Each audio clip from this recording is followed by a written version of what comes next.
بسم اللہ الرحمن الرحیم۔ اللہ تعالیٰ کی توفیق سے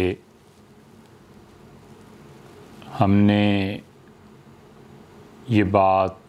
کچھ تفصیل سے بیان کی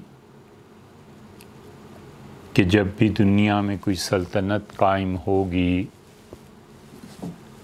تو حکومت کی کیا ذمہ داریاں بنتی ہیں۔ اس سلسلے میں یہ بات کہی گئی اور اس کو دلائل سے مؤید کیا گیا کہ ہر حکومت چاہے وہ مسلمانوں کی ہو اور چاہے وہ غیر مسلموں کی ہو، اس کا فرض بنتا ہے کہ اپنی رعایا کی جان کا تحفظ کرے۔ چنانچہ ایک شہری بھی بلا وجہ قتل ہو جائے، ایک خون بہہ جائے، حتیٰ کہ جانوروں تک کو کوئی ایسی پریشانی اور مصیبت لاحق ہو جائے جسے گورنمنٹ دور کر سکتی تھی اور ان کی غفلت سے ایسے نہیں ہوا، تو اللہ تعالیٰ کے ہاں حکمرانوں سے اس خون کا حساب لیا جائے گا، اور جب قتل عام ہو جائے تو حکومتیں اس کی اہلیت کھو دیتی ہیں کہ وہ قائم رہیں۔ پھر اسی طرح یہ عرض کیا تھا کہ یہ بھی حکومت کی ذمہ داری ہے کہ ہر شہری کے مال کا تحفظ کرے، کیونکہ اللہ تعالیٰ نے بھی فرمایا ہے اور عقل میں بھی یہ بات آتی ہے کہ ارشاد فرمایا کہ جعل اللہ لکم قیاما، اللہ تعالیٰ نے اس مال کو تمہارے زندہ رہنے کا، باقی رہنے کا سبب بنایا ہے۔ انسانی زندگی میں معیشت ریڑھ کی ہڈی کی طرح ہے کہ اس کے بغیر زندگی کا وجود انتہائی کٹھن یا پھر ممکن ہی نہیں رہتا۔ اور تیسری چیز جس کے لیے عرض کیا تھا کہ ہر حکومت کے لیے یہ ضروری ہے کہ وہ انصاب کی حفاظت کرے، اور اگر انصاب کی حفاظت نہ ہو تو پھر یہ ناممکن ہے کہ معاشرے کو صحیح طرز پر چلایا جا سکے۔ ہر آدمی کے متعلق، ہر مرد و عورت کے متعلق، ہر نومولود کے متعلق، ہر بچہ جو دنیا میں آتا ہے اس کے لیے یہ ضروری ہے کہ اس کے والد کا نام معلوم ہونا چاہیے کہ وہ کس کا بیٹا اور کس کا پوتا ہے اور کس کا کیا رشتہ اس سے لگتا ہے، اور اگر بچے کا والد نامعلوم ہو تو یہ حکومت کی ذمہ داری ہے کہ وہ ان بچوں کے پالنے کا، ان کی سب سے بہتر تعلیم اور تربیت کا بندوبست کرے۔ چنانچہ اس کی دو مثالیں بھی آپ سے عرض کی تھیں کہ سیدنا عمر اور سیدنا علی رضی اللہ عنہما اس سلسلے میں خاص طور پہ ان کے نام پیش ہیں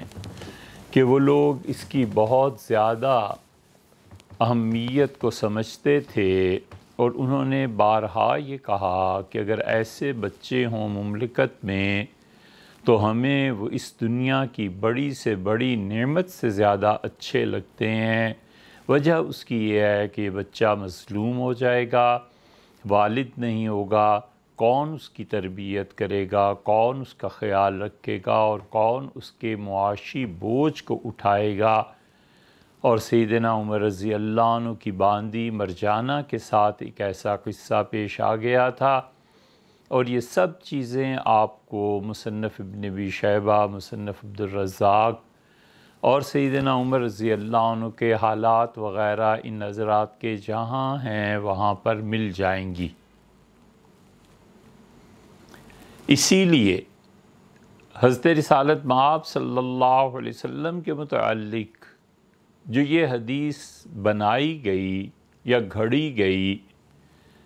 کہ آپ نے فرمایا جو بدکاری کرتا ہے اور جو کرتی ہے اور جو اس سے بچہ پیدا ہوتا ہے یہ سب گناہ گار ہیں اور سب سے بدتر ان میں وہ بچہ ہے۔ محدثین نے اس حدیث کو بالکل جھوٹ قرار دیا اور انہوں نے پورا زور لگایا ہے اس بات پہ کہ حضرت رسالت پناہ صلی اللہ علیہ وسلم نے کوئی ایسی بات نہیں کہی، کیونکہ اس جنم لینے والے کا کیا قصور ہے اور اس کا کیا گناہ ہے۔ ان تین چیزوں کے بعد چوتھی چیز جس کی حفاظت ہر شہری کے لیے اپنے طور پر بھی ضروری ہے اور حکومت وقت کے لیے بھی ضروری ہے کہ اس کا تحفظ کرے، اور ایسے اسباب اور وسائل معاشرے میں نہیں ہونے چاہیے جو اس چوتھی چیز کو تباہ کر دیں، وہ ہے عقل کی حفاظت۔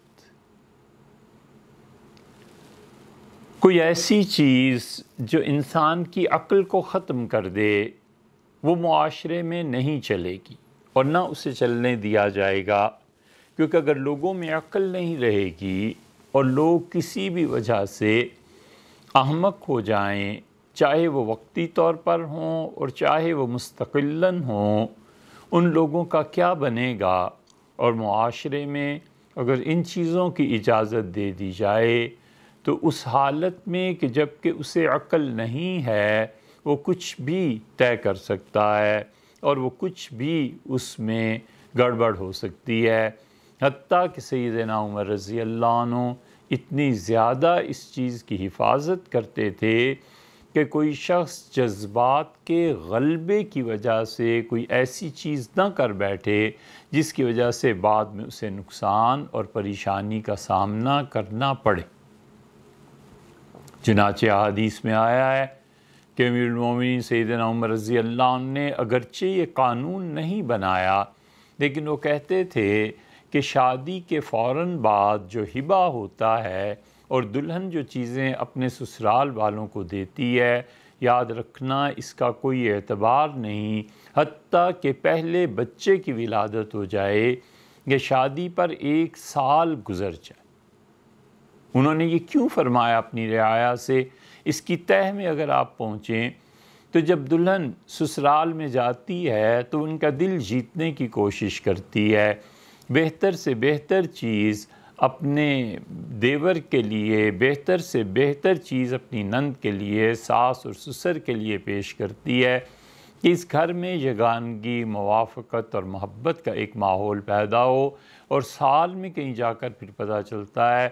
کہ کسی کی اصل حقیقت کیا ہے، اگرچہ وہ تو پھر کئی سالوں میں بھی نہیں پتہ چلتا، مگر بچے کی ولادت یا 1 سال کچھ نہ کچھ اس پہ کھل جاتا ہے۔ تو جذباتی طور پر حضرت عمر رضی اللہ عنہ نے سوچا ہوگا کہ وہ جو کچھ ہبہ اس نے کیا تھا، زیورات ہبہ کر دیے، دولت ہبہ کر دی، کوئی اور چیز ایسی کر دی، تو اب اس ہبہ کو واپس کیسے لے گی، کیونکہ وہ تو چیز دے چکی۔ وہ اتنی زیادہ سنجیدگی سے زندگی گزارنے کا مشورہ دیتے تھے، اس لیے قانون تو نہیں بنا۔ تو ہر وہ چیز جو انسانی عقل کو وقتی طور پر یا مستقلاً ڈھانپ دیتی ہے، اس کی ذمہ داری حکومت پر بھی رکھی گئی کہ جو بے وقوف لوگ ہیں ان لوگوں کو عقل سے کام لینے کے لیے مختلف ذرائع استعمال کیے جائیں، اور قرآن نے اسی طرف کہا ہے کہ وَلَا تُؤْتُوا السُّفَهَاءَ أَمْوَالَكُمْ، اور ان لوگوں کو اپنا مال تجارت کے لیے مت دو جن لوگوں کو تجربہ نہیں، نا تجربہ کار لوگ ہیں، اور تجربہ جن لوگوں کو ہے ان کو اللہ تعالیٰ نے کہا ہے کہ ان کے ساتھ بھی آہستہ آہستہ مال دیتے رہو اور دیکھتے رہو کہ تمہارے مال کے ساتھ کیا کرتے ہیں، یعنی اس میں نقصان ہو رہا ہے یا نفع ہو رہا ہے۔ اور وہاں پر لفظ یہ ارشاد فرمایا کہ وَلَا تُؤْتُوا السُّفَهَاءَ أَمْوَالَكُمْ، اور بیوقوف لوگوں کو مال نہ دینا۔ یہاں پر بیوقوف سے مراد نا تجربہ کار ہیں کہ جنہیں تجربہ ہی نہیں ہے تجارت کا، ان کے ساتھ مضاربت اور مشارکت اور یہ چیزیں نہ کر بیٹھنا، ایسے نہ ہو کہ مال تباہ ہو جائے۔ یہ چوتھی چیز ہے جس کی حفاظت ضروری قرار دی گئی ہے، اور عقل وقتی طور پر معطل ہو جاتی ہے نشہ آور اشیاء سے، اس لیے مذہب نے اجازت ہی نہیں دی کہ کسی بھی ملک میں شراب خانے کھولے جائیں، پبز کھولے جائیں کہ لوگ اس میں اگر پڑ جائیں گے تو اپنی عقل کو زائل کر دیں گے، اور اس حالت میں کچھ بھی معاملہ ہو سکتا ہے، وہ کسی کو گالی بھی دے سکتے ہیں اور کوئی انہیں مار بھی سکتا ہے۔ اس لیے خمرن عربی کا جو لفظ ہے استعمال کیا گیا، اللہ تعالیٰ نے فرمایا کہ قمار اور خمر، جوا اور شراب، والمیسر اور جوا، خمر والمیسر شراب اور جوا، یہ دونوں چیزیں ایسی ہیں جن میں کچھ نفع بھی ہے، یعنی آدمی شراب پیتا ہے تو بظاہر وہ بہادر بن جاتا ہے، شراب پیتا ہے تو کچھ جسمانی بیماریوں کا بھی علاج ہو جاتا ہے، شراب پیتا ہے تو وہ اس دکھ کی کیفیت سے کچھ دیر کے لیے باہر آ جاتا ہے جس نے اسے پریشان کر رکھا تھا، لیکن اللہ نے فرمایا کہ اسمہما، لیکن ان میں جو اسم ہے اکبر من نفعہما، ان دونوں کے نفع سے زیادہ ہے، یہ بدتر چیز ہے اور اس کو چھوڑ دو، فاجتنبوا، اس سے اجتناب کرو۔ اسم اصل میں کہتے ہیں وہ چیز جو اضمحلال کر دے۔ اسم بنیادی طور پر عربی زبان میں استعمال ہوتا ہے وہ چیز جو ہمت کو پست کر دے، وہ چیز جس کے بعد انسان اپنے اندر کی توانائی کھو دے، اس لیے اسے اسم کہتے ہیں۔ اور معروف طور پہ گناہ کہتے ہیں کہ گناہ کر کے آدمی کو شرمندگی ہوتی ہے، ضمیر ملامت کرتا ہے کہ یہ کوئی کام کرنے کا ہے جو تم نے کیا ہے، تو اس وقت اس کی ہمت ٹوٹتی ہے، اس وقت اسے ایک بے بسی سی محسوس ہوتی ہے، اس وقت اپنے آپ پہ معاذ اللہ لعنت بھیج رہا ہوتا ہے۔ تو اس لیے بتایا کہ جو خمر ہے، یہ جو شراب ہے، ڈھانپ دیتی ہے۔ خمر کے اصل معنی تو ہیں ڈھانپ دینے کے، کسی چیز کو چھپا دینے کے۔ خمار، خا، اس کی زیر کے ساتھ جب یہ لفظ بولا جاتا ہے تو اس کا ترجمہ اردو میں کرتے ہیں خمار کا سر بندھن، وہ رومال یا دوپٹہ یا چادر جس سے خاتون اپنے سر کے بالوں کو ڈھانپ دیتی ہے، سر کے بال اس کے نیچے آ جاتے ہیں، یہ لفظ ہے خمار۔ اور یہی لفظ اگر خمار پڑھا جائے خا کی زبر کے ساتھ تو خمار کا مطلب ہے لوگوں کی کثرت، ہجوم، کیونکہ وہ بھی لوگوں کو ڈھانپ دیتا ہے۔ کوئی آدمی چھپنا چاہے تو آسانی سے چھپ سکتا ہے، یا پھر وہ زمین ڈھانپ دیتا ہے، لیکن ڈھانپنے کے معنی آتے ہیں کہیں بھی یہ خا، میم اور را عربی زبان میں آ جائے تو اس کے بنیادی معنی کسی چیز کو ڈھانپ دینا، کسی چیز پر چھا جانا، کسی چیز کو غائب کر دینا، اس معنی میں آتے ہیں۔ اور اگر یہی خا کی زیر کے ساتھ پڑھا جائے خمار تو اس کا مطلب ہے کہ نشے کی وجہ سے جو سر گھومتا ہے، جو چکر آتے ہیں، اسے کہتے ہیں خمار۔ اس لیے خمار اصل جو لفظ تھا خمار، خمار اور خمار، خمار کا مطلب ہے سر کا گھوم جانا، خمار، اور خمار خا کی زبر کے ساتھ اس کا مطلب ہے لوگوں کی کثرت، اور خمار خا کی زیر کے ساتھ اس کا مطلب ہے سر بندھن، اس کا مطلب ہے چھپا دینا۔ اسی لیے حدیث میں آیا ہے کہ حضور صلی اللہ علیہ وسلم نے فرمایا شققھا خمرن بین الفواتم، یہ جو کپڑا ہے اسے تقسیم کر دو فاطماؤں میں، فاطمہ نام کی بہت خواتین تھیں، زینب نام کی بہت خواتین تھیں، زینب کئی ایک ہیں جن کا تذکرہ حدیث میں آیا ہے۔ فواتم 20 سے زیادہ صحابیات تھیں جن کا نام فاطمہ تھا رضی اللہ عنہ، اور ان میں 3 بہت مشہور تھیں۔ ایک فاطمہ بنت حمزہ تھیں، سیدنا حمزہ رضی اللہ عنہ کے بعد بیٹی ان کی رہ گئی تھی، جن کے لیے رسول اللہ صلی اللہ علیہ وسلم حدیبیہ کے قضاء کے عمرے میں جب حرم شریف سے باہر نکل رہے تھے تو وہ بھاگتی ہوئی آئی اور رسول اللہ صلی اللہ علیہ وسلم سے چمٹ گئی، یہ کہتے ہوئے کہ میرے چچا میرے چچا۔ ایک تو وہ حمزہ بنت مطلب تھیں، ایک فاطمہ بنت حمزہ تھیں، اور ایک فاطمہ بنت اسد تھیں، سیدنا علی رضی اللہ عنہ کی والدہ، اور رسول اللہ صلی اللہ علیہ وسلم کی قبر میں اترے تھے، اپنی قمیص دی تھی ان کے کفن کے لیے وغیرہ وغیرہ۔ اور تیسری فاطمہ بنت محمد حضور صلی اللہ علیہ وسلم کی صاحبزادی تھی۔ تو آپ نے فرمایا کہ شقق ہا، اس کپڑے کو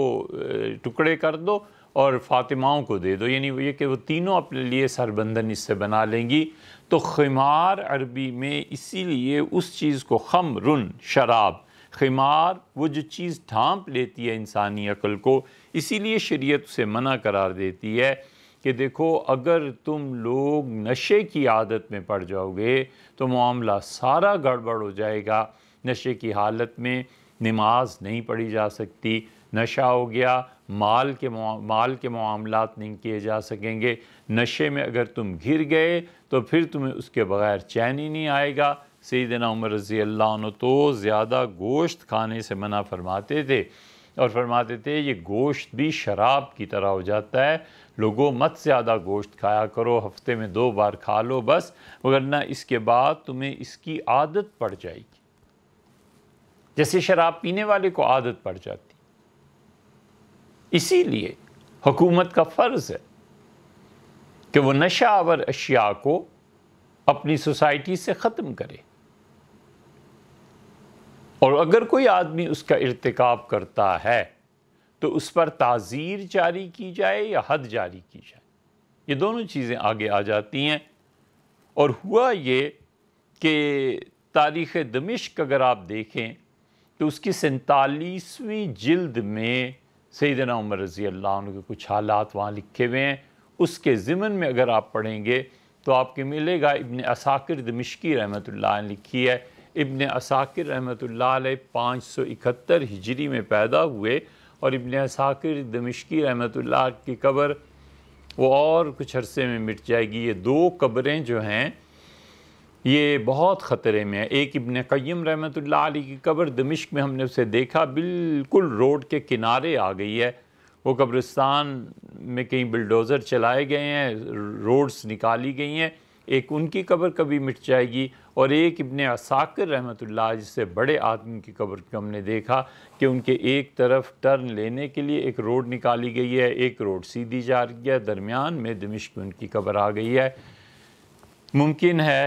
کہ اللہ کا بندہ ان لوگوں تک یہ بات پہنچائے کہ بہت بڑے لوگ تھے اور قدیم تاریخ کے آثار میں سے یہ لوگ تھے، ان لوگوں کے مزارات کو محفوظ رہنا چاہیے۔ تو ابن عساکر رحمۃ اللہ نے دمشق کی تاریخ لکھی ہے کوئی 50-60 جلدوں میں، ان میں 47ویں جلد میں آتا ہے کہ سیدنا عمر رضی اللہ عنہ نے جب خلافت کا دور آیا ان کا، تو انہوں نے اپنے گھر والوں کو سب لوگوں کو جمع فرمایا اور فرمایا کہ دیکھو جس چیز سے میں منع کروں گا نا، یا میں منع کرتا ہوں، سب سے پہلے میں اپنے خاندان کو بتاتا ہوں کہ یہ چیز میں نے منع کی ہے، خبردار تم نہ کرنا، اور اگر تم کرو گے تو میری قرابت اور میری رشتہ داری کی وجہ سے عام لوگوں سے دگنی سزا میں تمہیں دوں گا۔ مطلب یہ کہ جہاں مجھے محبت تم لوگوں سے ہے، اگر سزا میں تم آ گئے تو میں تمہیں دوہری سزا دوں گا، زیادہ سزا دوں گا۔ اور فرمایا جس طرح چیل انتظار میں ہوتی ہے کہ گوشت کا ٹکڑا کہیں نظر آ جائے تو نظر جما کر بیٹھی ہوتی ہے کہ کوئی موقع ملے میں اس گوشت کے ٹکڑے کو لے لوں، بالکل اسی طرح پبلک تمہیں اس نظر سے دیکھے گی، تم میرے رشتہ دار ہو۔ یعنی لوگ یہ سوچیں گے، کہیں گے کہ امیر المومنین کا بیٹا فلاں اور فلاں، ان کا بھتیجا اور بھانجا، لوگ تمہیں دیکھ کر چلیں گے، اور اگر قانون کہیں تم نے توڑا، جو میں نے کہہ دیا اس کے خلاف چلے، تو پھر سزا کے لیے تیار رہنا۔ اور ہوا یہ کہ اس کا عملی مظاہرہ بھی ایک جگہ آ گیا، اور عبداللہ ابن عمر رضی اللہ عنہما کی روایت میں آتا ہے کہ ان کے بھائی عبد الرحمن بن عمر نے شراب پی لی، اور شراب میں ان کے ساتھ عقیبہ یا عقبہ بن حارث تھے، ابو سروع، اور یہ واقعہ پیش آیا مصر میں۔ تو عبداللہ ابن عمر رضی اللہ عنہما کہتے ہیں کہ جب یہ فارغ ہوئے اور ہوش میں آئے تو میرے بھائی عبد الرحمن پہ بہت ندامت طاری ہوئی کہ میں نے کیا حرکت کی۔ تو انہوں نے اور ابو سروع نے جا کر دیانتداری سے گورنر سے کہا، عمر بن العاص رضی اللہ عنہ سے، کہ عمر، ہم سے یہ گناہ ہو گیا ہے، ہم نے یہ غلطی کر لی ہے، آپ ہمیں پاک کر دیں۔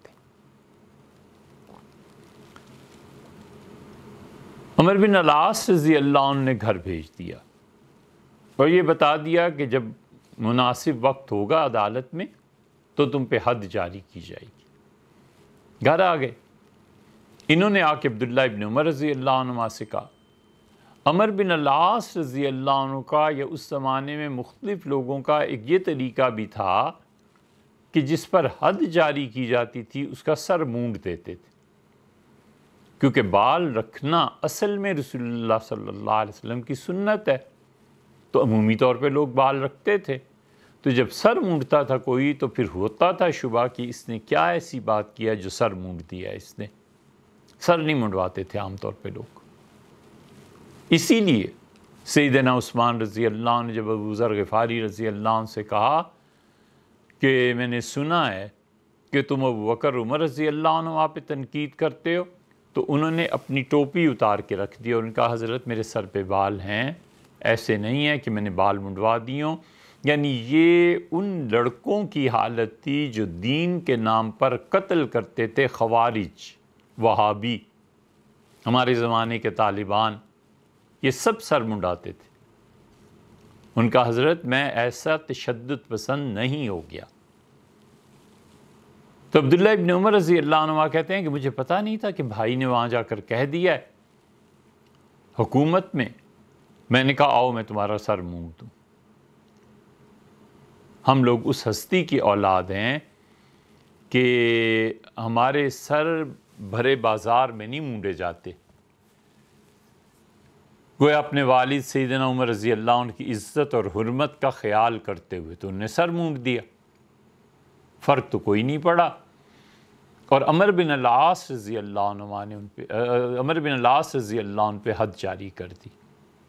اور یہ مسئلہ پہنچ گیا، کسی نے سیدنا عمر رضی اللہ عنہ جا کے کہا کہ امیر المومنین، آپ کے بیٹے عبد الرحمن نے شراب پی ہے۔ سیدنا عمر رضی اللہ عنہ لکھا کہ آتو علیہ، میرے پاس لے آؤ۔ حکم ہوا، آگے سیدنا عمر رضی اللہ عنہ پوچھا، انہوں نے اقرار کیا، تو باوجود اس کے کہ حد جاری ہو چکی تھی ان پہ، لیکن وہ جو انہوں نے فرمایا تھا نا کہ اگر میرے قریبی رشتہ داروں نے ایسی حرکت کی تو میں تمہیں زیادہ سزا دوں گا، سیدنا عمر رضی اللہ عنہ دوسری مرتبہ حد جاری کروائی۔ شراب کی 80 درے وہاں لگے تھے، 80 درے پھر آگے مدینہ منورہ لگے، اور پھر وہ چلے گئے۔ پھر ان کا انتقال ہو گیا کچھ مہینوں کے بعد۔ یہ جو لوگ سمجھتے ہیں کہ وہ عبد الرحمن ابن عمر کا انتقال ہوا تھا حد کی وجہ سے، ایسے نہیں ہے۔ عبداللہ ابن عمر رضی اللہ عنہ نے، مصنف عبدالرزاق وغیرہ میں آتا ہے، صاف لفظوں میں نفی کی۔ انہوں نے کہا بھائی کا انتقال اپنی بیماری کی وجہ سے ہوا تھا، اس میں والد اور گورنر مصر رضی اللہ عنہما کی حد کا کوئی بھی ہاتھ نہیں تھا۔ اور بڑھانے والے اس سے بھی بڑھاتے ہیں۔ ہمیشہ دینی معاملات میں دو چیزوں کا خیال رکھنا چاہیے۔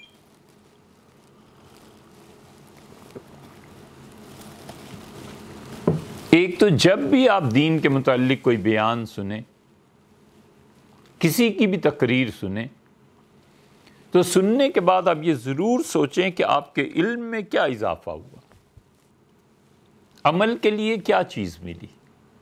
کوئی چیز نہیں ملی عمل کے لیے، تو خود علم میں اضافہ ہونا بہت بڑی چیز ہے۔ اور دوسری یہ جاہل وائز قسم کے لوگوں کو متاثر کرنے کے لیے جھوٹی روایات بیان کرنے والے، کسی بھی اپنی جماعت میں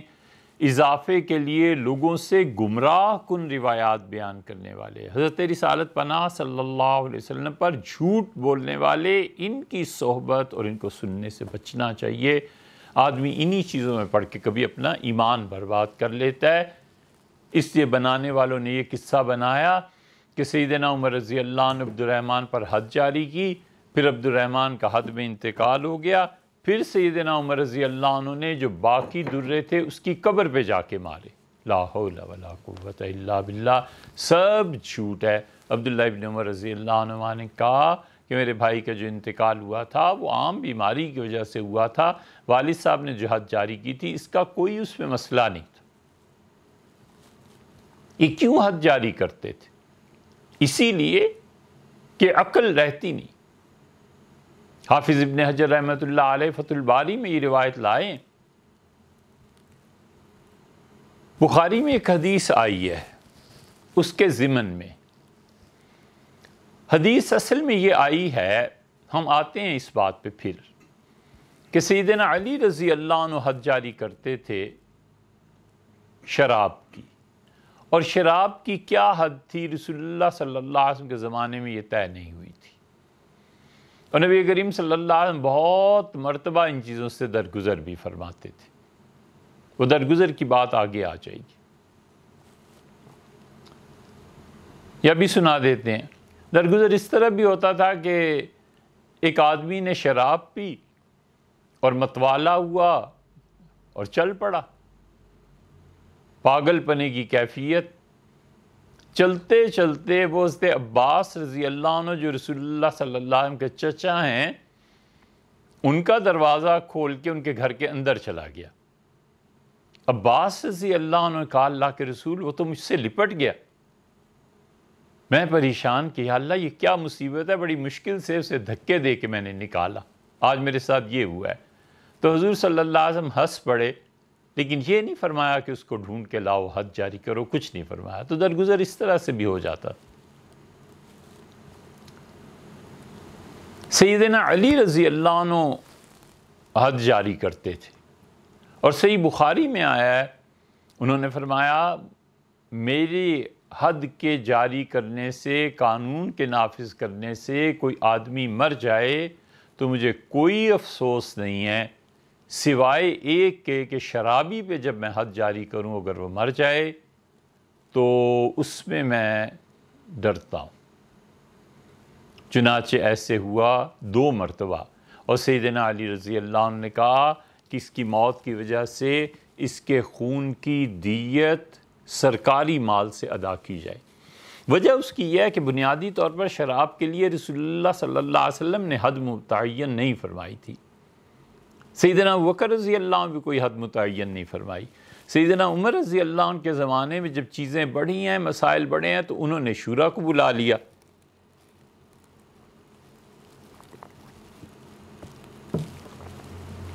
وقت بدل گیا تھا، لوگ شراب زیادہ پینے لگ گئے تھے، فتوحات زیادہ ہو گئی تھیں، رقبہ بہت بڑھ گیا تھا، 22-24 لاکھ مربع میل کی سلطنت ہو گئی۔ اسی لیے ایک موقع پہ عبداللہ ابن مسعود رضی اللہ عنہ فتویٰ دیا تھا، تو سیدنا علی رضی اللہ عنہ کہا کہ عبداللہ کا فتویٰ سر آنکھوں پہ، لیکن انہیں پتہ نہیں ہے کہ معاشرے میں کتنی تبدیلی آ گئی ہے، میں ان کا فتویٰ اس معاملے میں اس لیے قبول نہیں کروں گا کہ حضرت کو نہیں پتا کہ معاشرے کے حالات کتنے بدل گئے ہیں۔ اور پھر سیدنا علی رضی اللہ عنہ خود حکم دیا کہ ایسے نہیں، ایسے کیا جائے۔ وہ ایک لمبا قصہ ہے۔ تو سیدنا عمر رضی اللہ عنہ جب بلایا تو لوگوں نے بتایا کہ حضور صلی اللہ علیہ زمانے میں یہ بھی تھا، 20 درے بھی لگتے تھے، کبھی کبھی چادر کو مروڑ کے اور اس سے گرا لگا کے اس سے مارا جاتا تھا، کبھی کوئی شاخ توڑ لیتے تھے۔ سیدنا علی رضی اللہ عنہ سے پوچھا حضرت عمر رضی اللہ عنہ نے کہ آپ کا کیا خیال ہے؟ ان کا امیر المومنین جو بھی شراب پیتا ہے نا، پھر وہ بکتا ہے، گالیاں دیتا ہے، اور وہ ضرور کسی پاک دامن پہ تہمت لگائے گا، عورت پہ یا مرد پہ، کوئی تو ایسا لفظ بولے گا، اور اس کی سزا 80 درے ہے، لہٰذا 80 درے لگنے چاہیے۔ حضرت عمر رضی اللہ عنہ اس پہ فیصلہ فرما دیا، خود وہ 80 درے کا حکم دیتے رہے، سیدنا عثمان رضی اللہ عنہ کے دور میں علی رضی اللہ عنہ بھی 80 کے قائل تھے، لیکن یہ چونکہ مسئلہ اجتہاد سے تھا، سیدنا علی رضی اللہ عنہ اس امت کے پہلے مجتہد ہیں۔ حضرت رسالت پناہ صلی اللہ علیہ وسلم کے بعد دین کی تشکیل یہ حضرت عمر رضی اللہ عنہ نے کی ہے، اور اجتہاد سیدنا علی رضی اللہ عنہ کے، امیر المومنین رضی اللہ عنہ کے جتنے اجتہاد ہیں سر آنکھوں پہ ایک سے ایک بڑا اجتہاد انہوں نے کیا ہے، ان کے سامنے کوئی مثال نہیں تھی رسول اللہ صلی اللہ علیہ وسلم کے دور میں۔ اسی لیے امام ابو حنیفہ رحمۃ اللہ علیہ نے کہا سیدنا علی رضی اللہ عنہ اگر یہ فیصلے نہ کرتے ہمیں پتہ ہی نہ چلتا کہ دین میں فیصلہ کیسے ہوتا ہے۔ کسی نے کہا ابو حنیفہ اگر آپ ان کے دور میں ہوتے تو کہاں ہوتے؟ کہنے کہ کہاں ہوتا، انہی کے جھنڈے کے نیچے ہوتا، اور کہاں ہوتا۔ سیدنا علی رضی اللہ عنہ کے دور میں بھی 80 درے لگتے رہے، اور جب کوئی مر جاتا تھا تو سیدنا علی رضی اللہ عنہ کہتے تھے کہ میں اس کے بارے میں پریشان ہوتا ہوں کیونکہ ہے یہ اجتہاد، نص تو ثابت نہیں، نہ قرآن سے نہ حدیث سے کچھ بھی ثابت نہیں ہے، تو ہے یہ اجتہاد۔ اس اجتہاد کی وجہ سے اگر کسی شخص کی موت واقع ہو جاتی ہے، کہیں ایسے نہ ہو کہ قیامت میں اللہ ہم سے پوچھے، تو دیت ادا کر دیتے تھے سرکاری خزانے سے۔ اور یہ سیدنا علی رضی اللہ عنہ کا تقویٰ اور تقویٰ کی بہت عمدہ مثال ہے، اور ان کے اجتہاد کی بھی کہ وہ کیسے بڑے مجتہد تھے۔ ایسے ہی تو نہیں، رسول اللہ صلی اللہ علیہ وسلم نے فرما دیا تھا کہ علی علم کا میں انا مدینہ العلم وعلی بابوہا، اور میں علم کا شہر ہوں اور علی اس کا دروازہ ہے۔ کون سنتا ہے شیخ الاسلام ابن تیمیہ رحمۃ اللہ علیہ کی جو انہوں نے اس حدیث پہ منہاج السنہ میں تنقید کی؟ کون مانتا؟ تو ہوتا یہ تھا کہ 80 درے لگتے تھے، اور سیدنا عمر رضی اللہ عنہ اپنے بیٹے کے معاملے میں بھی، پھر ان کے زمانے میں ایک آدمی نے شراب پی لی، اور رمضان میں بوڑھا آدمی تھا، سیدنا عمر رضی اللہ عنہ کے پاس جب لایا گیا تو آپ نے فرمایا اسے رکھو بھی، اور 80 درے لگوائے، اور پھر اسے بلایا اور 20 اور لگوائے، فرمایا تم میں کوئی حیا نہیں ہے، تم موت کے منہ میں ہو اور بڈھے اب بھی شراب پیتے ہو۔ 80 درے میں نے لگوائے ہیں اس لیے کہ یہ شراب کی حد ہے، اور 20 اس لیے لگوائے ہیں کہ تم نے رمضان میں یہ کام کیا، اور ہمارے جوان روزے رکھتے ہیں رمضان میں، اور تم نے روزے کی حالت میں یہ حرکت کی۔ ٹھیک یہی واقعہ سیدنا علی رضی اللہ عنہ کے ساتھ بھی پیش آیا۔ مصنف ابن ابی شیبہ میں آتا ہے کہ سیدنا علی رضی اللہ عنہ یہ سزا دی تھی نجاشی کو، اور نجاشی کو دی تھی یا کس کو دی تھی، بہرحال سیدنا علی رضی اللہ عنہ بھی یہی سزا دی تھی۔ 80 درے لگوائے، اور رمضان میں اگلے دن پھر بلوا لیا، اور فرمایا اس کو بلاؤ، لایا گیا تو 20 درے اور مروائے، اور فرمایا 20 اسے اور لگاؤ، اور اس سے کہا کہ جرتک علی اللہ، اللہ سے تو اتنا بے حیا ہو گیا ہے، تیری اتنی جرت ہو گئی ہے کہ رمضان میں بھی تو شراب پیے، یہ 20 اس لیے لگائے۔ نجاشی نے پی لی تھی۔ نجاشی کا اصل نام وہ شاعر تھا، قیس ابن عمر تھا، اور اس کا رنگ سانولا تھا، اور یہ آئے تھے یہ لوگ پورا وفد سیدنا عمر رضی اللہ عنہ کے زمانے میں، اور اس سے بھی پہلے یہ آئے تھے، انہوں نے تو اسلام قبول کیا تھا بعد میں، ایک پورا وفد بنو حارث کا، تو اسے عمر بن قیس حارثی نجاشی کہتے تھے۔ یہ بنو حارث کا وفد رسول اللہ صلی اللہ علیہ وسلم کی خدمت جب پیش ہوا تو ان کے رنگ تھے سانولے، تو حضور اقدس صلی اللہ علیہ وسلم من ہؤلاء الذین کأنہم من الہند، یہ لوگ کون ہیں؟ مجھے لگتا ہے جیسے ہندوستان سے آئے ہوں، گندمی رنگ، عربوں کا رنگ گورا تھا، تو انہی میں یہ تھا، اور اس نے شراب پی لی حارثی نے، اور چونکہ رنگ گورا تھا، سانولا زیادہ تھا، تو افریقہ ایتھوپیا کے لوگ بھی ایسے ہی ہوتے تھے، تو اس لیے لوگ اسے نجاشی کہنے لگے تھے کہ جیسے ایتھوپیا میں نجاشی بادشاہ تھے یا وہاں کے لوگوں کی رنگت ہے ویسی ہی تمہاری ہے۔ تو اس نے شراب پی لی اور سیدنا علی رضی اللہ عنہ سے درے لگوائے، اور پھر یہ چلا گیا حضرت علی رضی اللہ عنہ کے خلاف اس نے بہت شاعری کی۔ پھر یہ چلا گیا تھا حضرت معاویہ رضی اللہ عنہ کے پاس، لیکن اس سے پہلے جو جنگیں ہوئی ہیں سیدنا علی رضی اللہ عنہ کے بہت قریب رہا، بہت محبت تھی امیر المومنین رضی اللہ عنہ سے انہیں، لیکن جیسی بھی محبت اور جو انصاف ہے، معاشرے میں انصاف کرنا، انصاف کو نافذ کرنا، قانون کے مطابق فیصلے کرنا، یہ خلافت راشدہ کی درخشندہ مثالیں۔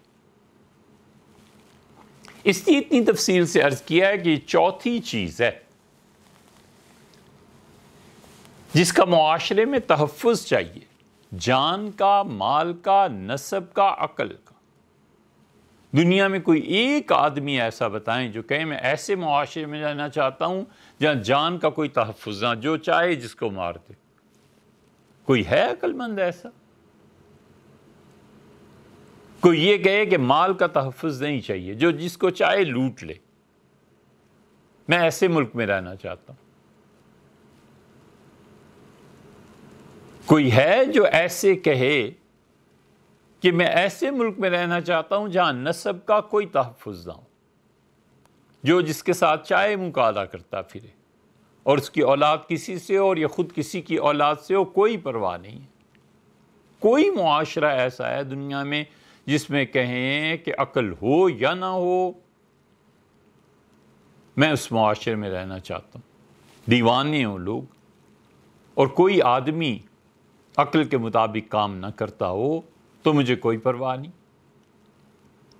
ہر آدمی اس کی نفی کرے گا، ہر آدمی کے لیے مطلوب ہے کہ اس کی جان کا، مال کا، نسب کا اور عقل کی حفاظت ہو۔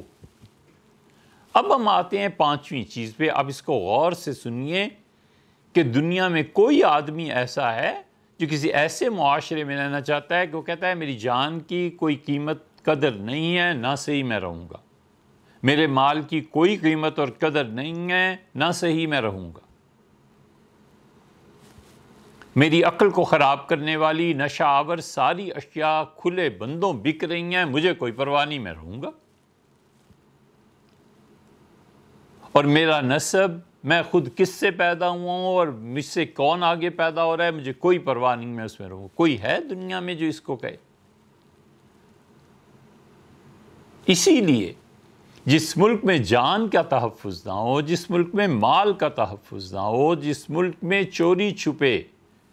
عقل اور نسب دونوں کو تباہ کرنے کی کاروائیاں ہو رہی ہوں اور پوچھنے والا کوئی نہ ہو، اس ملک کا نام ہے پاکستان۔ اس لیے ہم کہتے ہیں کہ جو لوگ اسے چھوڑ کر چلے گئے اور انہوں نے اللہ کے دین کے لیے کہیں بھی غیر مسلم دنیا میں کام شروع کیا ہے، اللہ تعالیٰ انہیں برکتوں سے نوازے، اللہ تعالیٰ ان کی کاموں کو سراہے قیامت میں انہیں اجر دے، اور خدا ان کی اولادوں کو دین کے لیے استعمال کریں جہاں ان کی جان کا بھی تحفظ ہے، مال کا بھی تحفظ ہے، اور باقی چیزوں پہ بات بھی کرتے ہیں۔ اسی لیے ہم کہتے ہیں کہ وہاں پر کم سے کم ان چیزوں کا تحفظ ہے، اور نسب کا بھی بہت حد تک ہے۔ اگر آدمی خود گڑبڑ نہ کرے تو نسب کا تحفظ بھی ان معاشروں میں پایا جاتا ہے۔ چنانچہ ایسے ممالک دنیا میں مل جائیں گے جہاں ایسے گورے رہتے ہیں جن کے پاس اپنے ہزار سال کے نسب نامے محفوظ ہیں۔ یہ صرف دنیا میں مسلمانوں ہی کی خصوصیت نہیں ہے، غلط فہمی میں ہے وہ لوگ جو سمجھتے ہیں کہ یہ صرف مسلمانوں کی خصوصیت ہے۔ یہ ایک لمبا موضوع ہے، اس پہ بات تو کرنی نہیں، لیکن دنیا میں ابھی بھی ایسے خاندان موجود ہیں جو یہ کہتے ہیں، اور جہاں پر عقل کے تحفظ کے لیے بھی چیزیں موجود ہیں۔ ان حالات میں کون کہے کہ ایسے ملک میں رہو جہاں نہ جان ہے نہ مال ہے اور کچھ پتہ نہیں ہے کہ کیا ہو جائے؟ انسرٹینٹی، غیر یقینی کیفیت۔ پانچویں چیز جس کا تحفظ بہت ضروری ہے اور اسلام اس کو پہلے نمبر پہ لاتا ہے کہ وہ تمہاری آخرت کے متعلق ہے۔ وہ کہتا ہے سب سے پہلی چیز جو ضروری ہے حکومت کے لیے وہ لوگوں کے دین کا تحفظ کرے کہ لوگوں کا دین کیا ہے۔ اسی لیے ہم نے آخر پہ اس کو رکھا ہے تاکہ آپ کو پہلے 4 چیزوں میں عرض کر دیں کہ ایک طرح کے ذہن بنے۔ سب سے پہلے فقہا اور علماء اصول یہ لکھتے ہیں کہ سب سے پہلے دین کی حفاظت ضروری ہے۔ حکومت کو چاہیے کہ وہ دین کی حفاظت کرے، اپنی پبلک میں ارتداد کو نہ پھیلنے دے۔ دین کون سا ہے جس کی حفاظت کی جائے؟ بہت سیدھی سادی بات ہے، یہ ہم کئی مرتبہ دہرا چکے ہیں۔ دنیا میں کوئی دین ایسا نہیں ہے جو بنیادی طور پر اس بات کا قائل نہ ہو کہ غیب سے اسے کچھ ملا ہے۔ ہندو بھی یہی کہیں گے، عیسائی بھی کہتے ہیں کہ غیب سے کتاب آئی، یہودی تورات کے متعلق کہتے ہیں، صابی ہیں۔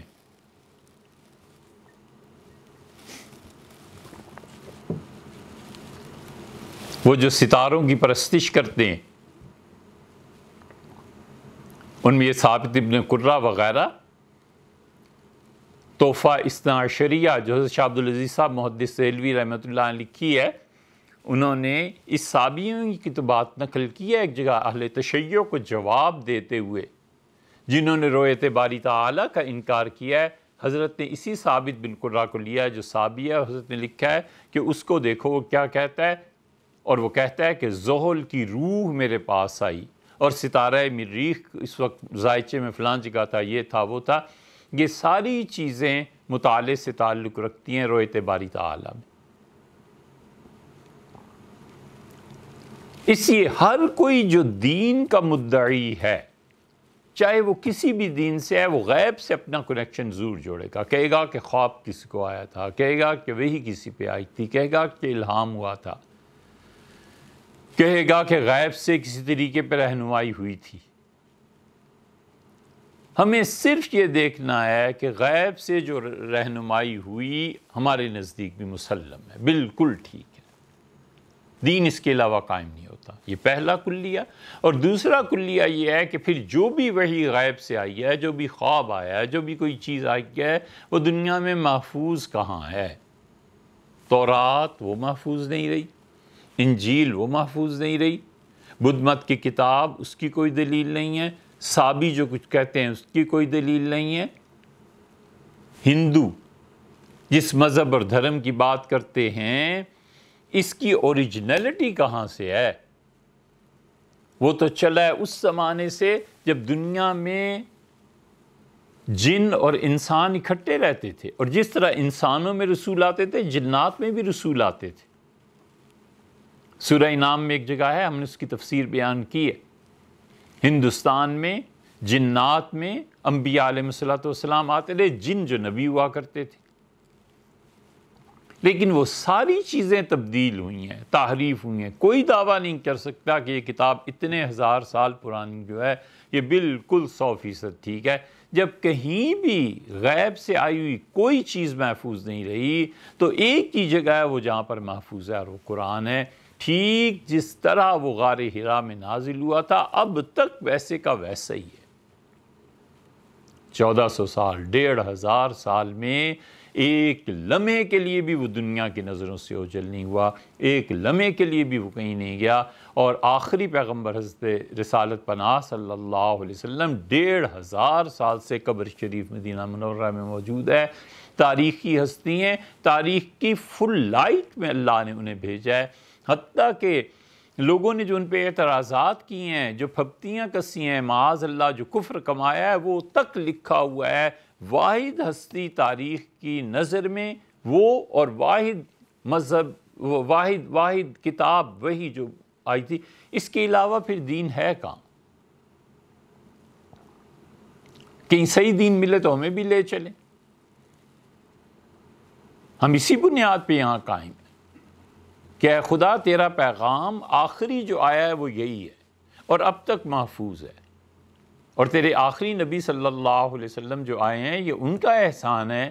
کہ انہوں نے شرک سے توحید کی راہ دکھائی، یہ ان کا احسان ہے کہ انہوں نے تیری عبادت کی بات کی، یہ ان کا احسان ہے، ہم سر سے پاؤں تک ان کے احسانات میں دبے اور جھکے ہوئے ہیں۔ وہ ہستی رہنمائی نہ کرتی تو پتہ نہیں آج کس مندر میں پڑے ہوتے، کہاں پڑے ہوتے۔ اس لیے جو دین ہے نا، اس کی حفاظت گورنمنٹ کے لیے ضروری ہے کہ اس کے پبلک صحیح دین پر قائم رہے۔ اب موجودہ سوسائٹی میں صحیح دین پر قائم رہنے کے لیے لوگوں کو کوئی پرواہ نہیں، حکومتوں کو بھی کوئی پرواہ نہیں، چونکہ ایک مدت پچھلے 300-400 سال سے کیوں ہو رہا ہے، لوگ کہتے ہیں جی دین جو بھی ہو، جان کا تحفظ چاہیے، مال کا تحفظ چاہیے۔ ان میں سے بہت اچھے جو ہیں وہ کہتے ہیں نسب کا بھی تحفظ چاہیے، چلو عقل کا بھی چاہیے، باقی دین کوئی چیز نہیں ہے، دین جو مرضی اپنا لے۔ اسلام اس کی اجازت نہیں دیتا، وہ کہتا ہے تمہاری آخرت کا معاملہ ہے، قبر کا معاملہ ہے۔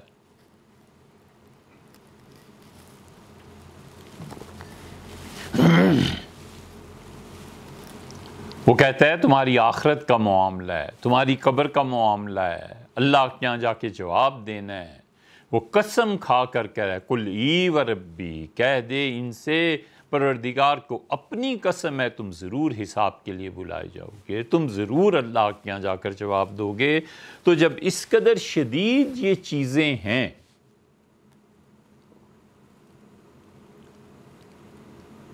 تو کیسی اجازت دی جا سکتی ہے کہ پبلک اپنا دین تباہ کر لے؟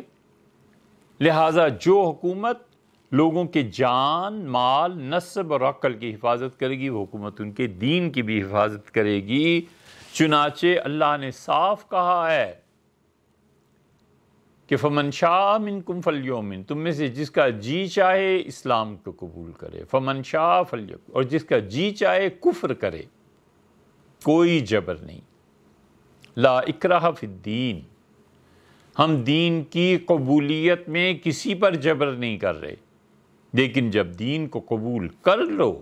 پھر اس کے بعد تمہارے پاس کوئی چارہ کار نہیں ہے۔ دین کوئی کھلا ہوا گیٹ نہیں ہے، کوئی بازیچہ اطفال نہیں ہے، کوئی بچوں کا کھیل نہیں ہے کہ شام کھیلے اور صبح توڑ دیا اور صبح کھیلے اور شام کو توڑ دیا۔ وہ کہتا ہے جب ایک مرتبہ تم آ گئے ہو، خدا کا یہ دین قبول کر لیا ہے، اب ہم تمہاری خیر خواہی کی خاطر، تمہارے بھلے کی خاطر، تمہاری عاقبت بچانے کے لیے ہم تمہیں اس دین سے نہیں پھرنے دیں گے۔ اس لیے اگر کوئی پھرے گا تو اللہ تعالیٰ نے فرمایا وَلَوْ أَشْرَكُوا، اور اگر ہمارے اتنے 25 کے قریب انبیاء علیہ السلام کا نام لیا ہے، بڑے بڑے نبیوں کا علیہ السلام، موسیٰ اور عیسیٰ علیہ السلام کا، اور اللہ نے فرمایا وَلَوْ أَشْرَكُوا، اور ان میں سے کوئی بھی اگر شرک کرتا لَحَبَطَ عَنْهُمْ مَا كَانُوا يَعْمَلُونَ، جو نیکی کے اعمال انہوں نے کیے ہیں سب برباد ہو جاتے۔ پھر دوسری جگہ کہتا ہے وَمِن يَكْفُرْ بِالْإِيمَانِ، اور جو آدمی ایمان لانے کے بعد کفر کرے فَقَدْ حَبِطَ عَمَلُهُ، اس نے اپنے ساری نیکیاں برباد کر دی۔ پھر تیسری جگہ کہتا ہے اِنَّ الدِّينَ عِنْدَ اللَّهِ الْإِسْلَامِ، اور اللہ کے نزدیک دین صرف اسلام ہے۔ اور چوتھی جگہ کہتا ہے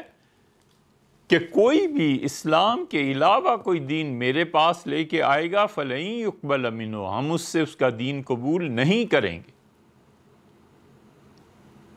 جب اسلام کے علاوہ اللہ کہتا ہے کہ میں کوئی دین قبول نہیں کروں گا، تو اسلام کے علاوہ کسی بھی دین پہ رہنا جھک مارنا نہیں تو اور کیا ہے؟ یہ اس آخری وحی کا اعلان ہے جو اللہ کی وحی محفوظ ہے۔ اس کے علاوہ کسی کتاب میں ہوتی تو چلو ہم کہتے ہیں بدل گیا ہے، کسی مولوی صاحب نے، کسی اور نے، پادری نے، کسی نے گڑبڑ کر دی ہے، یہودیوں کے ربائی نے گڑبڑ کر دی ہے۔ یہ اللہ کا دین ہے، اللہ یہ آخری وحی ہے جو پوری کی پوری محفوظ ہے۔ اسی لیے شریعت نے اس کی بڑی سخت سزا رکھی۔ لوگ مرتد ہوئے اور خلافت نے انہیں ارتداد پر قائم رہنے کی سزا دی بھی اور رہنے بھی نہیں دیا۔ تستر فتح ہوا۔ حضرت ابو موسیٰ اشعری رضی اللہ عنہ نے حضرت انس بن مالک رضی اللہ عنہ کو بھیجا کہ جاؤ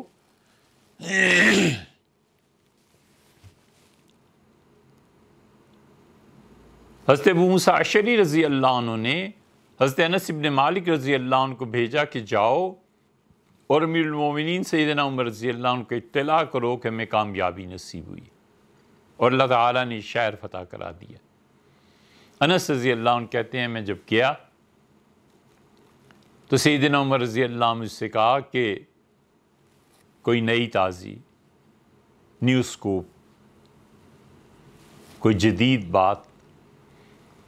میں نے کہا حضرت میں اس لیے حاضر ہوا ہوں کہ آپ کو بتاؤں تستر فتح ہو گیا۔ تو مجھ سے فرمایا کہ وہ بنو بکر بن وائل کے کچھ لوگ مرتد ہو گئے تھے، ان کا کیا ہوا؟ تو میں نے بات کو گھمانے کی خاطر کہ امیر المومنین رضی اللہ عنہ ان لوگوں کا نہ پوچھیں، بات کو گھمایا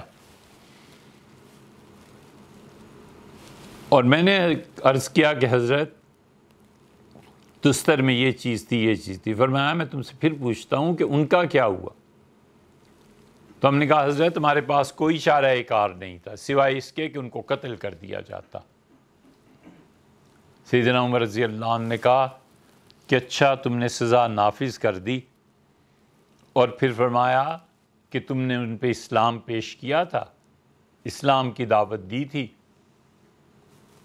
تم انہیں جیل میں ڈال دیتے، اور اللہ کی قسم اگر وہ میرے پاس زندہ آ جاتے تو مجھے سونے اور چاندی کی زمین سے زیادہ وہ آدمی اچھے لگتے۔ میں انہیں بار بار اللہ کے دین کی طرف بلاتا اور انہیں سمجھاتا کہ خدا کے دین میں کیا۔ حضرت ابو موسیٰ اشعری رضی اللہ عنہ کا طریقہ یہ تھا کہ جو مرتد ہو جاتا تھا اس کو 3 دن قید کی سزا میں رکھتے تھے اور پھر اس کے بعد اس کے قتل کا حکم دیتے تھے۔ چنانچہ یہی انہوں نے وہاں بھی کیا ہوگا۔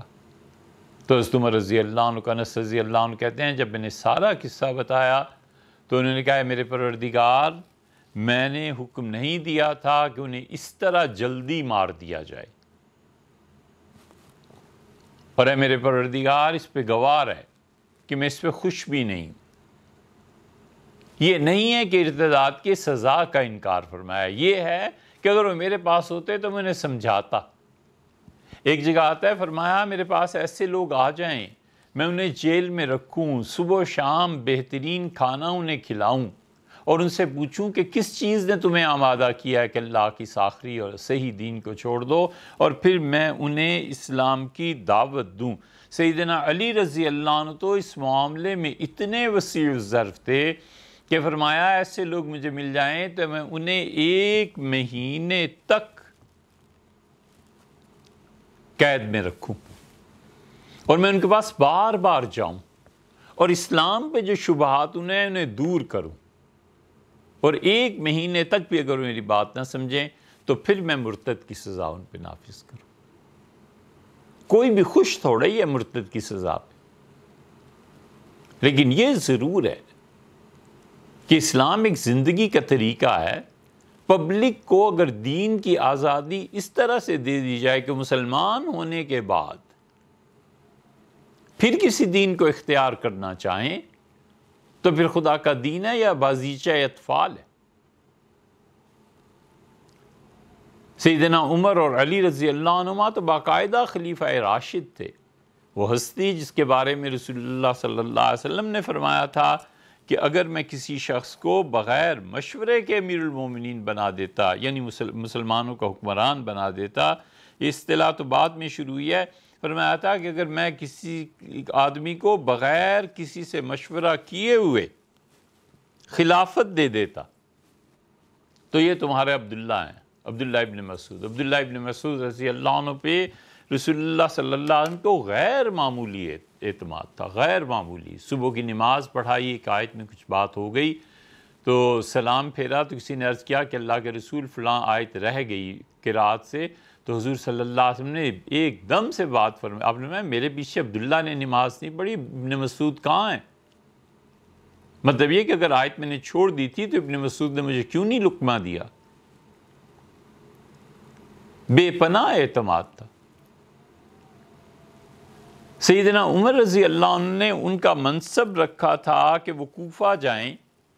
یہ کوفہ اور بصرہ دونوں شہر ایسے تھے جو سیدنا عمر رضی اللہ عنہ نے امیر المومنین نے آباد کروائے۔ بصرہ سے ایران کو کہتے ہیں ایسے مقام پہ انہوں نے چنا جہاں 20 راہ تھی، یعنی 20 راستے تھے جو ایران کی طرف جاتے تھے۔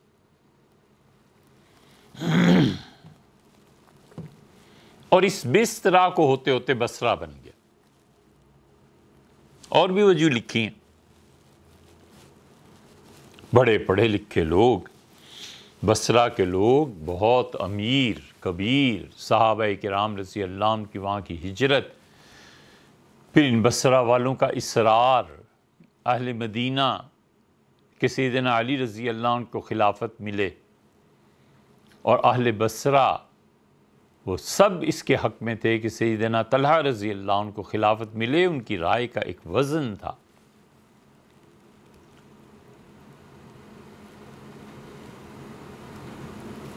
ابن مسعود رضی اللہ عنہ کو سیدنا عمر رضی اللہ عنہ نے دوسرا آباد کردہ شہر کوفہ بھیجا، اور انہیں بھیجا تھا، خط لکھا تھا کوفہ والوں کے نام کہ اوثرت علی نفسی، عمر اپنی جان کی قربانی دے رہا ہے اس ابن مسعود کو بھیجتے ہوئے، یعنی مطلب یہ کہ مجھے اتنے عزیز ہیں، اتنے اچھے ہیں، تو میں نے اس لیے بھیجا ہے تاکہ تمہیں تعلیم دیں۔ سیدنا عثمان رضی اللہ عنہ کے جب زمانہ آیا تو انہوں نے ان کی ترقی مزید کر دی، انہیں تعلیم کے ساتھ ساتھ قضاء کا عہدہ بھی دے دیا کہ یہ قاضی۔ ابن مسعود رضی اللہ عنہ قاضی ہو گئے، بہت دقت نظر سے فیصلے کرتے تھے، بہت زیادہ سوچ سمجھ کے۔ ان کے مناقب کو بیان کرنے میں ہم نے 2 سال لگائے ہیں۔ ابن مسعود رضی اللہ عنہ اتنے بڑے آدمی۔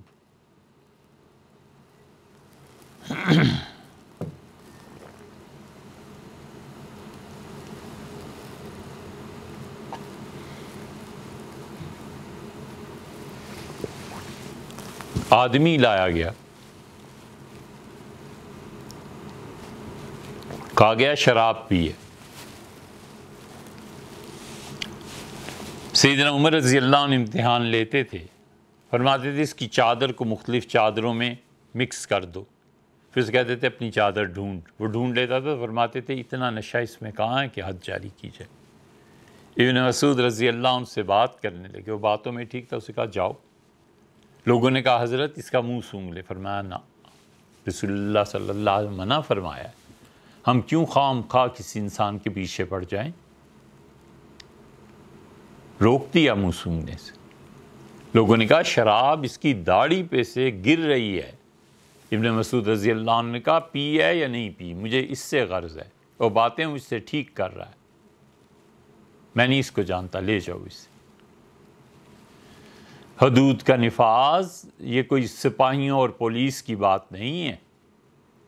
بڑی عقل مندی چاہیے، بڑے پڑھے لکھے لوگ چاہیے۔ حضور صلی اللہ علیہ وسلم نے آپ کا کیا خیال ہے، درے لگانے کے لیے لوگوں کو،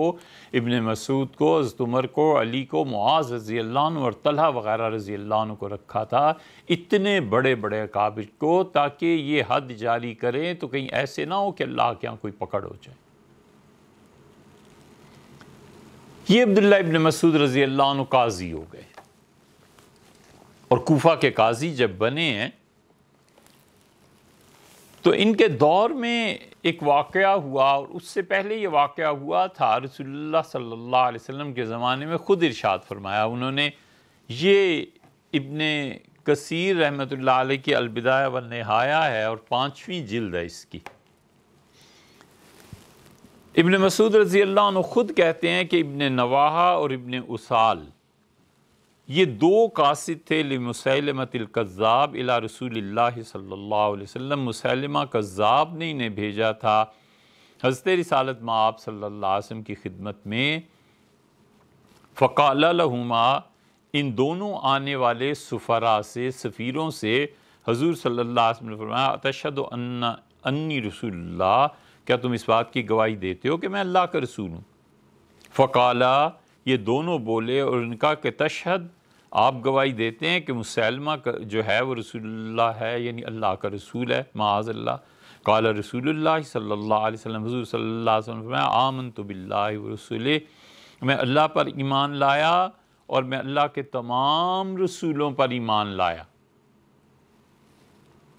جو حقیقی رسول ہے اللہ کا، میں کسی کی تکذیب نہیں کرتا، کسی کو نہیں جھٹلاتا، لیکن جہاں تک تمہارا مسلمہ کے متعلق خیال ہے نا، وَلَوْ كُنْتُ قَاتِلًا رَسُولًا لَقَتَلْنَاكُمَا، اگر تم دونوں سفیر کی حیثیت سے نہ آتے اور سفیروں کا قتل ناجائز نہ ہوتا تو تم دونوں کو قتل کرا دیتا، تم مجھے دعوت دینے آئے ہو مسلمہ کے بارے میں۔ قال عبداللہ ابن مسعود رضی اللہ عنہ کا فمضت السنہ، سنت پھر یہ جاری ہو گئی۔ یہ جو الفاظ ہیں نا یہ بہت جگہ ملیں گے۔ حضرت عمر رضی اللہ عنہ بھی کئی مرتبہ کہتے ہیں مضت السنہ، پھر سنت یہ ٹھہری۔ حضرت علی رضی اللہ عنہ کہتے ہیں پھر اس کے بعد سنت یہ ٹھہری۔ فرمایا سنت یہ ٹھہری کہ بِأَنَّ الرُّسُلَ کہ جو سفراء کسی ملک کے آئیں گے انہیں قتل نہیں کیا جائے گا۔ فقال عبداللہ، پھر عبداللہ بولے اور فرمانے لگے کہ اما ابن اسال جو ہے فقط کفاہ اللہ اس سے کافی ہو گیا، اسے ہدایت ملی،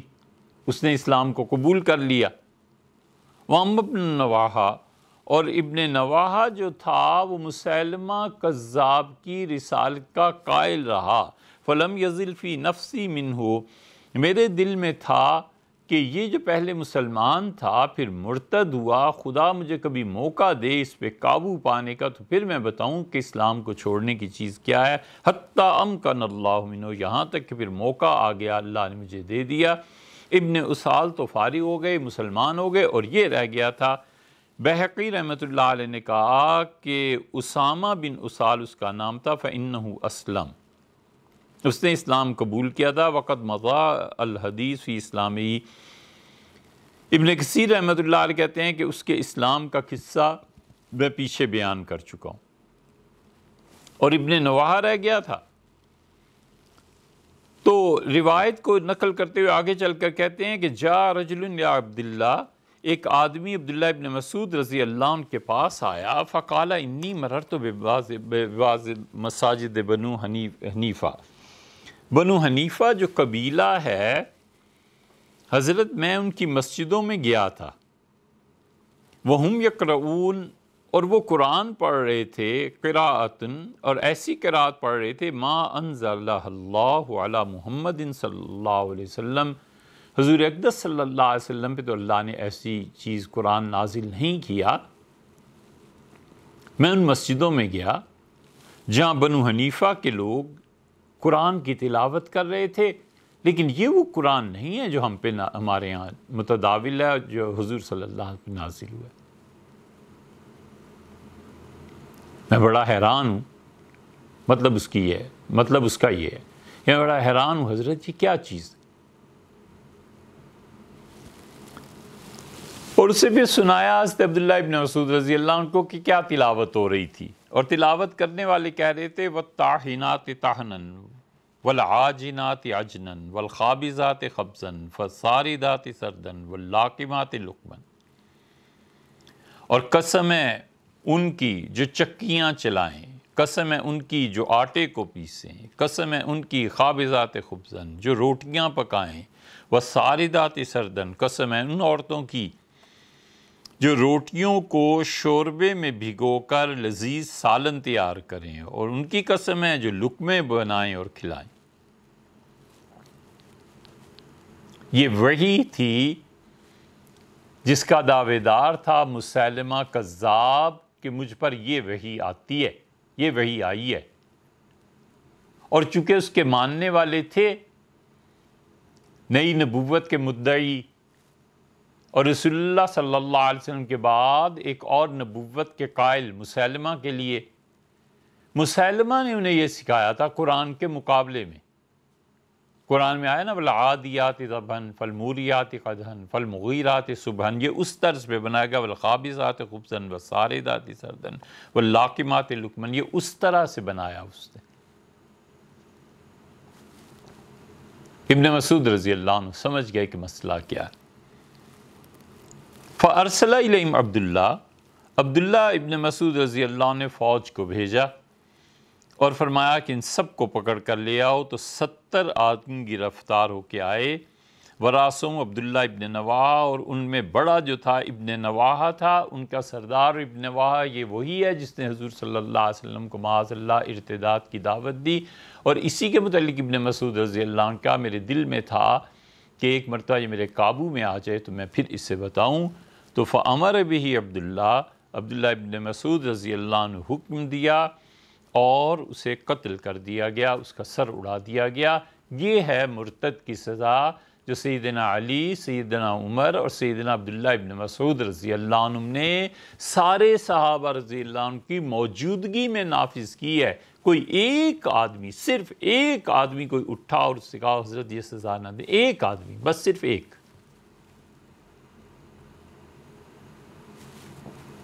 ہم خود چونکہ دین میں کمزور پڑ گئے ہیں، ہم خود چونکہ اس زمانے کے سب سے بڑے بت انسانیت کے پجاری بن گئے ہیں، ہم چونکہ خود اپنے دین پر انسانی حقوق، فرضی حقوق جو لوگوں کے ہوتے ہیں اس کو ترجیح دینے لگے ہیں، اس لیے ہم ڈرتے ہیں ان چیزوں سے۔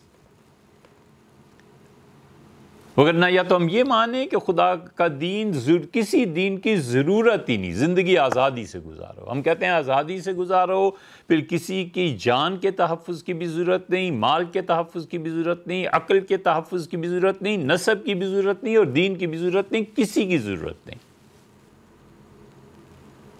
اور اگر کوئی انسانیت اور شعور باقی ہے تو جس طرح جان ضروری ہے، مال ضروری ہے، عقل ضروری ہے، نسب ضروری ہے، خدا کا دین بھی ضروری ہے۔ اور خدا کے جتنے دین ہیں ان میں سے کہاں پر کون سا دین محفوظ ہے؟ جو محفوظ دین ہے، یا آپ اس کی طرف آ جائیں یا ہمیں کہیں لے چلیں، جو محفوظ دین ہے، بھی ہمیں بھی اپنی آخرت عزیز ہے،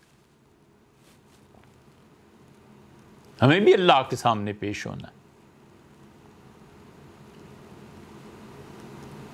اس لیے حکومت کی ذمہ داری ہے کہ لوگوں کے عقیدے کی حفاظت کرے۔ چنانچہ ابن کثیر رحمۃ اللہ البدایہ میں آگے بھی لکھا ہے، لیکن ہمارا مقصد غالباً اس سے پورا ہو جاتا ہے۔ ابن کثیر رحمۃ اللہ نے بتایا ہے یہ ساری چیز کہ کس طرح صحابہ کرام رضی اللہ عنہ کے اور خلافت راشدہ میں اور اسلامی حکومت میں لوگوں کے عقیدے کا تحفظ کیا جائے گا۔ جب حکومت کی ذمہ داری اب جان میں محسوس کرتے ہیں، جب حکومت کی ذمہ داری آپ مال میں محسوس فرماتے ہیں، جب حکومت کو ذمہ دار ٹھہراتے ہیں کہ وہ نشہ آور اشیاء کو نہ چلنے دے، حد اس کی 80 درے اور تعزیر وہ سعودیہ نے جاری کی ہے نا، جو ہیروئن لے کے آیا اس ملک میں پھانسی چڑھ گیا،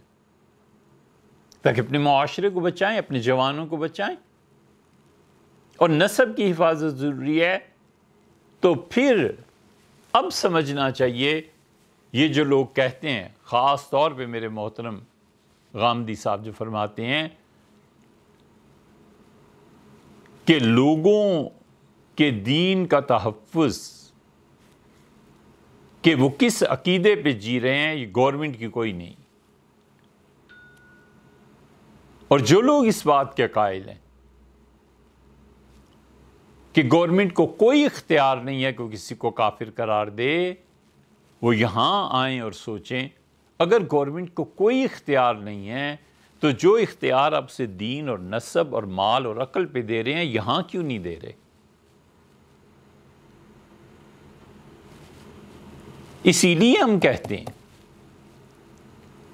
کہ ذوالفقار علی بھٹو صاحب کے زمانے میں حکومت نے جو لوگوں کو دین متعین کیا یا ایک طبقے کو کافر قرار دیا، وہ اسی کے تحت کہ ان کے لیے یہ ضروری تھا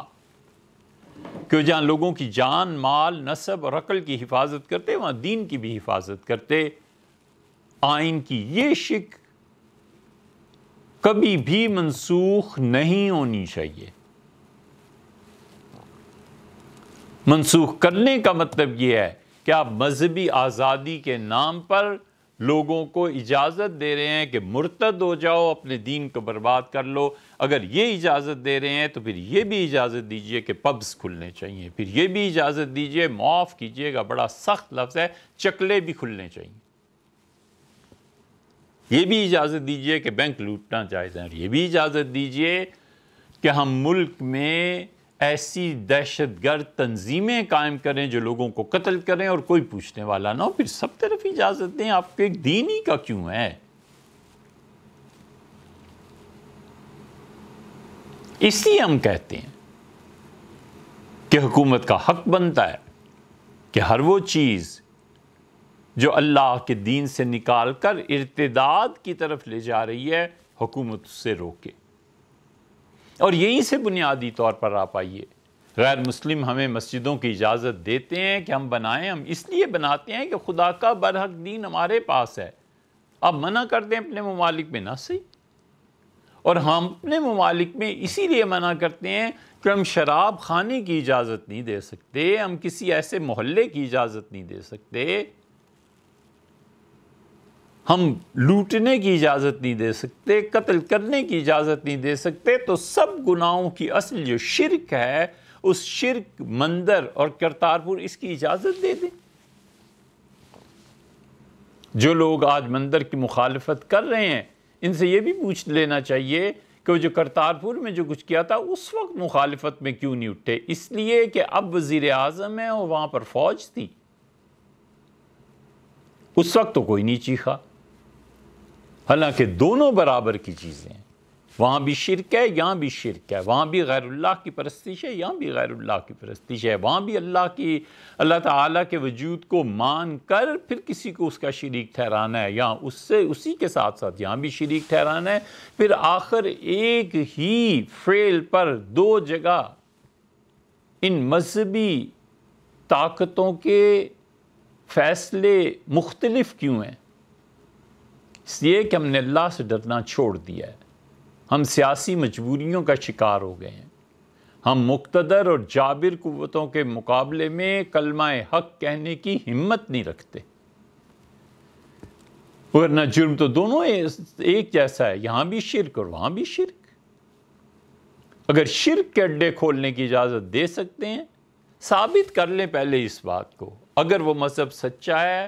وہ ٹھیک ہے، وہاں پر وہی محفوظ ہے، وہاں کے حالات محفوظ ہیں،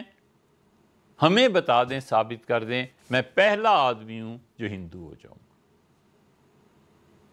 اور اگر ثابت ہو جائے کہ خدا کا یہ دین صحیح ہے، ہم سب اس اصول پر متفق ہیں کہ مذہب کی بنیاد ہمیشہ غیب سے کسی چیز کی دعوے سے پڑتی ہے، اور اس کے بعد جو غیب سے آیا وہ محفوظ کہاں ہے؟ سیدھی سادی سی بات۔ اسی لیے مندر کی اجازت نہیں دی جاتی، اسی لیے گردواروں کی اجازت نہیں دی جاتی، اور جو پہلے سے قائم ہے انہیں تباہ بھی نہیں کیا جاتا کہ ٹھیک ہے ایک چیز چل رہی۔ یہ ہے اس کی حکمت۔ اس لیے حکومت نے بھٹو صاحب کے زمانے میں آئین میں جو ترمیم کی تھی وہ بالکل درست تھی، اور حکومت کا حق بنتا ہے کہ جو دین اور مذہب اللہ تعالیٰ کے ساتھ شرک پر آمادہ کرتا ہو، یا حضرت رسالت پناہ صلی اللہ علیہ وسلم کی نبوت پر حملہ کرتا ہو، یا کوئی ایسا انسان جو خدا کی تقدیر کا منکر ہو، یا کوئی ایسا ملحد اٹھے اور اسلام پر ایسے اعتراضات جو کتاب و سنت پہ ہیں اور خدا اور اس کے رسول صلی اللہ علیہ وسلم پہ ہیں، مذہب پہ ہیں، ان سب میں حکومت کو اختیار ہے کہ وہ سزا دے۔ اسے چاہیے کہ لوگوں کے دین کی بھی ایسے ہی حفاظت کرے جیسے وہ جان اور مال کی حفاظت کرتی ہے، جس سے نسب اور عقل کی حفاظت کی جاتی ہے۔